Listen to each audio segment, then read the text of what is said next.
SSC ও সমমানের পরীক্ষার ফল প্রকাশিত হবে আগামী 15 অক্টোবর। এদিন বেলা 11টায় এ ফল প্রকাশিত হবে বলে জানিয়েছেন আন্তঃশিক্ষা বোর্ড সমন্বয় কমিটির সভাপতি ও ঢাকা শিক্ষা বোর্ডের চেয়ারম্যান তপন কুমার সরকার।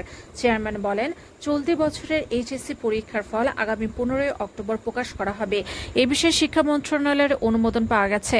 প্রথা অনুযায়ী এসএসসি পরীক্ষার ফল 15 থেকে 17 অক্টোবরের মধ্যে যে কোনো দিন প্রকাশ করার জন্য সরকারের কাছে প্রস্তাব দেয় আন্তঃশিক্ষা বোর্ড সমন্বয় কমিটি।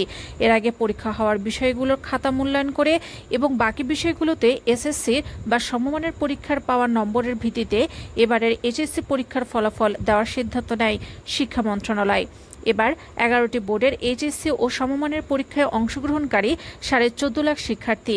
পরীক্ষা শুরু হওয়ার পর গত 30 জুন, তবে বন্যার কারণে সিলেট বোর্ডের পরীক্ষা শুরু হয় 9 জুলাই। বৈষম্য বিরোধী ছাত্র আন্দোলনের কারণে স্থগিত হওয়ার আগে হয় 6 থেকে 7টি পরীক্ষা বাতিল হয়। বাকি বিষয়গুলোর লিখিত ও ব্যবহারিক পরীক্ষা বাকি ছিল।